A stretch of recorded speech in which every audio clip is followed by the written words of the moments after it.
ये प्लानिंग किसने किया था? ये प्लानिंग किसने किया था बोलो?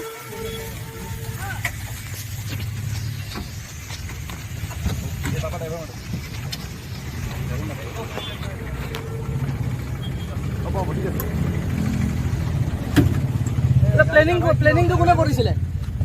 গোটে প্লেনিং তো কোনে কৰিছিলে? হ'ব নাজানো মই ভবা নৰে কোৱাচোন ভবা নৰে নাম কি? মই ইনভাৰচন নহয় ইনভাৰচন না এনে ঘৰৰ পৰা উঠাই লৈ তাৰ পৰা পইচা লৈছিলা নেকি? নাই লোৱা নাই লোৱা নাই জেলৰ পৰা আহা এক মাহ হৈছে মানে কাম কৰি আছিলা হা জেলৰ পৰা আহা এক মাহ হৈ আছে ঘৰৰ পৰা ওলাই নাই মোক তাৰপিছত মোক উঠাই লৈ দিছে মোক কেতিয়া উঠাইছে? 20 বাৰত এই ডকাইতিৰ লগত তোমালোকে জড়িত আছিলা? নাই নাজানো মই কোন জড়িত আছে এইটো কেছৰ লগত? কোন জড়িত আছে?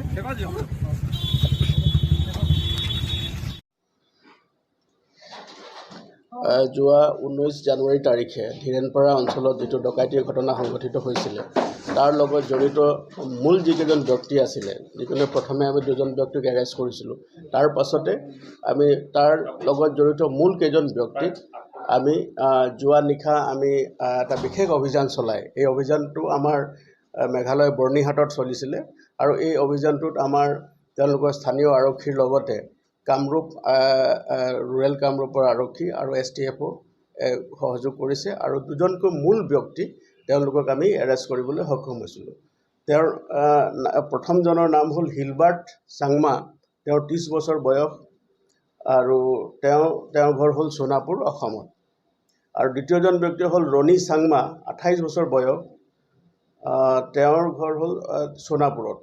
তেওঁলোক আগতো এনেকুৱা ঘটনাত সোণাপুৰৰ আৰু হাতীগাঁও থানাত তেওঁলোকে এনেকুৱা ধৰণৰ ঘটনাত তেওঁলোকে ইতিমধ্যে এৰেষ্ট হৈছে। দুইজনকে আমি ইতিমধ্যে কাষ্টডিত লৈছোঁ আৰু দুইজনকে আমি সোধপোছ কৰি আছোঁ। গোটেই ঘটনাটো আপোনালোকক আমি জনাব পাৰোঁ যে গোটেই ঘটনাটোত এটা প্লেনিং হৈছিলে, তেওঁলোকে প্লেনিং কৰিছিলে আৰু তেওঁলোকে গোট খাইছিলে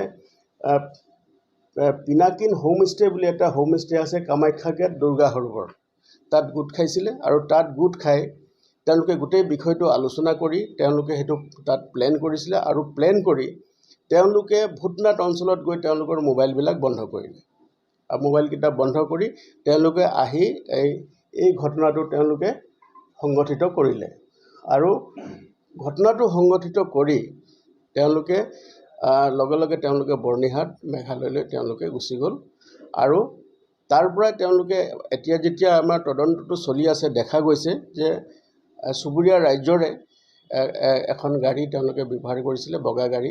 এই গাড়ীখনো আমাৰ প্ৰায় লোকেট হৈছে, এই গাড়ীখনো আমি শীঘ্ৰে উদ্ধাৰ কৰিম আৰু দুইজন ব্যক্তিক আমি